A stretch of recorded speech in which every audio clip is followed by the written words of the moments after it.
రేవంత్ రెడ్డి బామర్ది ఈ వ్యవహారాన్ని ఉదయం బయటపెట్టినందుకే తనకు రాత్రి నోటీసులు పంపారని బీఆర్ఎస్ నేత హరీష్ రావు ఆరోపించారు. నిన్న రాత్రి 9 గంటలకు నోటీసులు ఇచ్చి ఈ రోజు ఉదయం 11 గంటలలోపు విచారణకు రావాలని చెప్పారని తెలిపారు. అదే సమయంలో తాను సిద్దిపేటలో ఉన్నప్పటికీ రాత్రికి రాత్రే హైదరాబాద్ చేరుకుని నోటీసులపై విచారణకు హాజరవుతున్నానని చెప్పారు. మేము ఎలాంటి తప్పు చేయలేదని, భయపడే అవసరం లేదని, చట్టాన్ని గౌరవిస్తామని, న్యాయ వ్యవస్థపై పూర్తి నమ్మకం ఉందని హరీష్ రావు స్పష్టం చేశారు.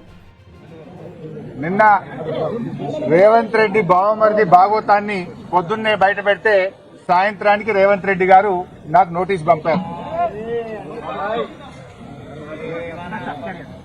నిన్న నోటీస్ కూడా ఎప్పుడు ఇచ్చారు? నిన్న రాత్రి దాదాపు 9 గంటల సమయంలో మా ఇంటి దగ్గర మా మెయిడ్కు నోటీస్ ఇచ్చి వెళ్లారు. నేను ఆ సమయంలో సిద్దిపేట నియోజకవర్గంలో నా ప్రజలతో వివిధ కార్యక్రమాల్లో పాల్గొన్నాను. అయితే నిన్న రాత్రి 9ంటికి నోటీస్ ఇచ్చి ఉదయాన్నే 11 గంటలకు రమ్మన్నారు.